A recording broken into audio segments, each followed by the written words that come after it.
We're back at the Proj again, stranger than fiction, and it's now post session 6 and 7, and we're on session 8. Session 6, Pete had this really good lead attempt on the route. Got really high, like right up into that last little crux, and I'm kind of just powered out. A few things went wrong, but it's kind of more or less there. Pumped, ripped a massive flap. Then, next session, I finally had what I'd say is a pretty good session. Managed to make this bottom bit here, which is like the ring locks, paddle hands and everything, kind of all come together and have a nice kind of flowing sequence on it. Yeah, just the moves started to work better, felt a little bit stronger on it. Come on, cross it. Good. Come on, toe up. Good. You got it. Nicely. Flip it. Yes. Hand jump. Come on. Yes. Nicely done. Really good.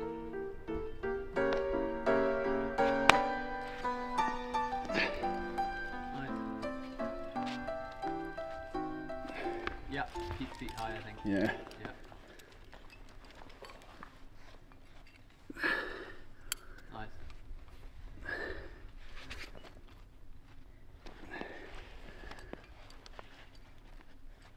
Go on, Tom.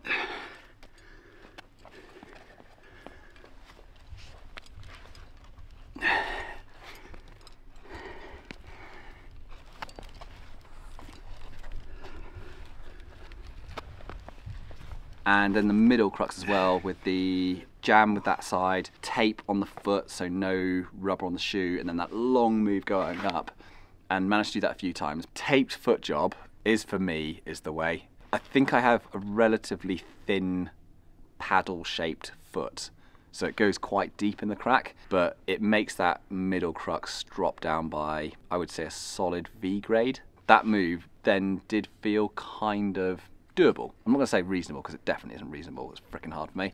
On this hold here, we've kind of got 4 options. You could lay back it.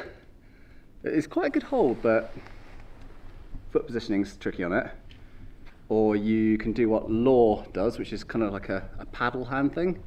But I think really for paddle hand, you have to be able to get beyond those knuckles, which you can't. And then this one's quite a good bone locker, so you can either do it front 3 or all 4 and do it more off the pinky.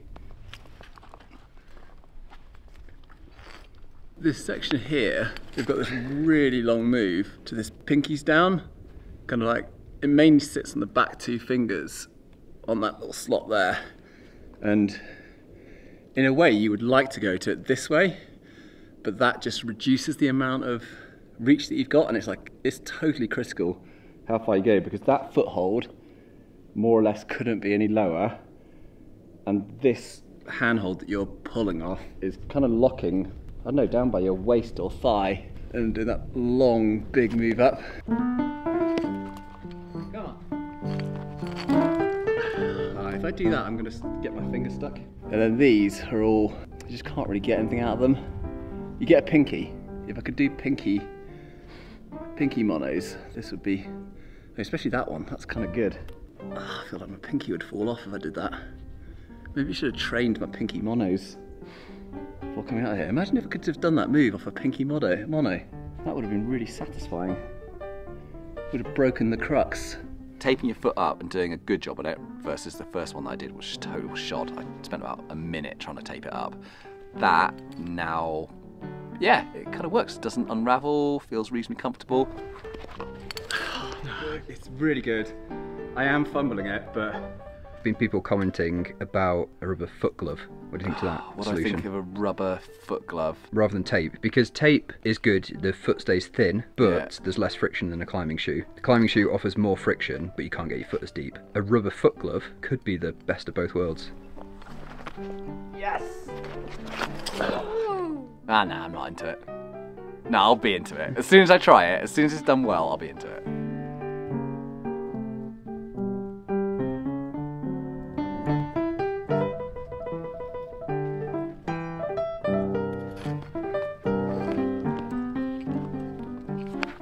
Yes. I did end up with a massive blood blister underneath my toe on the last one. And for a minute, I kind of was feeling and going, oh, if I popped a pulley in my toe, you know, like now we're climbing bare feet, we've got straight in there. pulleys on toes injuries, but nah, it's just a big bruise. Need to get some tips off Barefoot Charles. He'd be a good ally. Do you know what? He's just climbed that new 9A crack as well. Maybe Barefoot Charles is coming round. I'm going to go up on it and work on the top section of the route, make sure the finger jams are better. Okay. So what I'm doing is, because my foot's going into the crack, it's kind of interesting because you end up having to learn the finger jams and how you're twisting those into the crack, but then also the toe as well. On the really thin jams, where they don't go very deep with your toes, you're more like you put your toes in the crack and jam them exactly like you would with a finger jam. You sort of twist it in. Whereas where it goes deeper here, what I'm doing is I'm almost, it feels more like I'm doing a paddle hand or a crimp inside the crack with my foot. And I'm not doing so much like twisting on it. I don't even know if that's the right way to do it, but there's a whole other chapter in the book. Pete, you need a chapter in the book. I do. For foot jams. Yeah.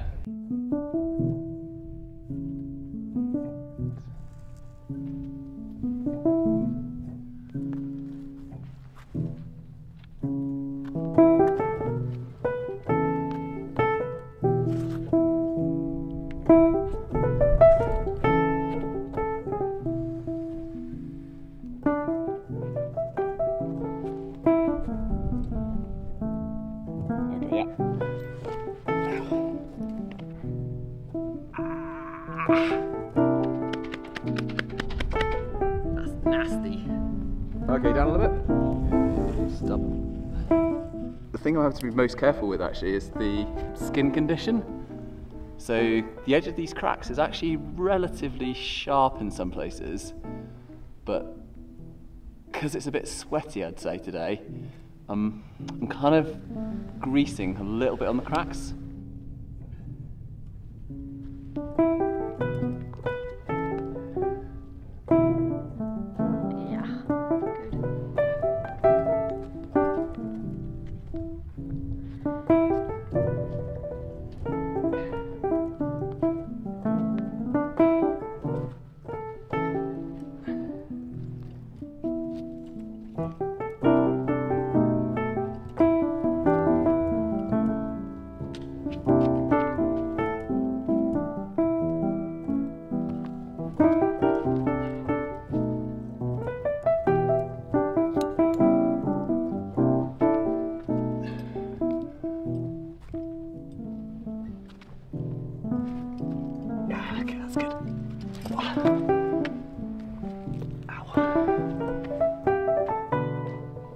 We're now here, session 8, and even more has changed. I've got one of these, this hideous moustache. Pete's got a moustache. We're like the Tash boys. As a 32-year-old man, I've never really been able to grow any facial hair. This is kind of the first time anything's developed, you know? So this is big. This is big for me, and it's still very pathetic. But we're going to the end of November, so let's see how big it gets. Tom, you need to come in. Let's compare Tasha's.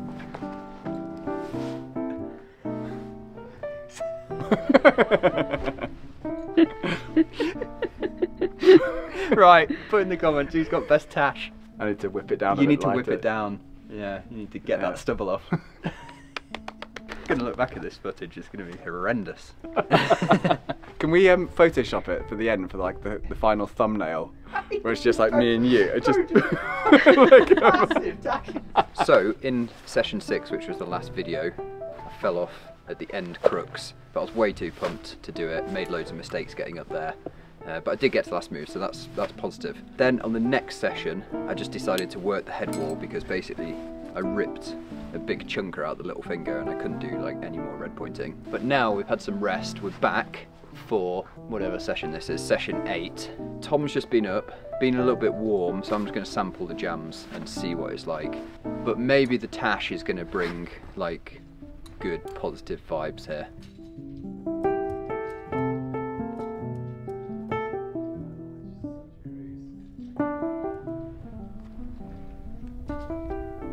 Dude, you look so smooth.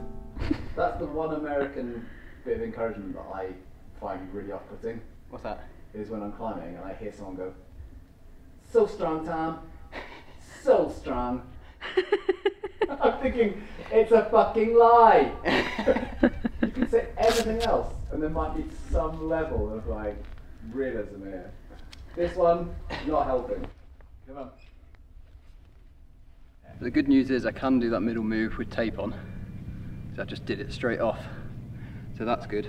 But today the tape's rolling quite a lot.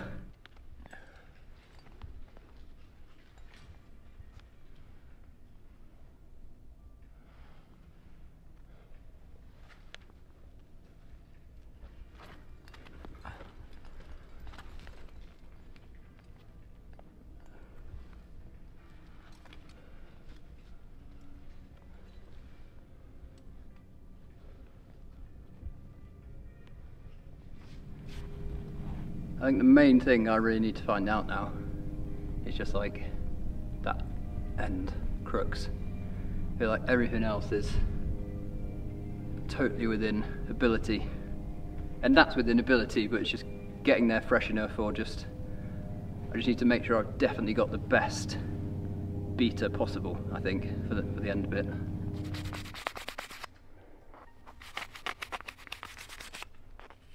You're just checking in case you can fit today. That one I can't fit, that's the one. That's the one I want to fit. Would be absolutely perfect, but I can't. Not enough in there? No, like, because that, oh, God, yeah. If I could freaking get my index in like that. Yeah, it doesn't go in. If my left hand was on my right hand, then I think I'd be able to fit my fingers in, because it's minuscule difference, but my right hand is bigger than my left hand. You see the slight difference in finger width, and that mil or half a mil is the difference between glorious and unusable. Take. It's like I could do the move in many ways, and it's not so bad as a single move, but just know when you get here you're going to be quite tired, and it's just trying to find the most reliable way to do it. I guess if I do it that way, that could also be quite good as well, because I get to this with the left. This one's really nice with the left, and maybe I can shake the right there. That was my kind of original intended sequence.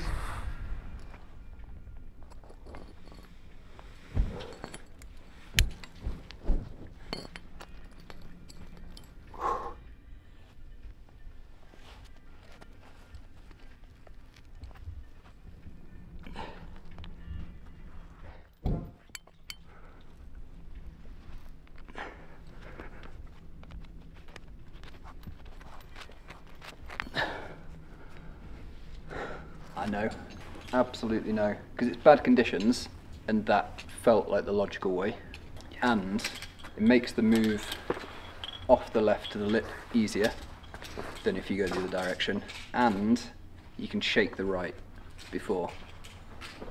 Two things in the other method that were harder. What we're waiting for? Cold conditions, that's what we're waiting for.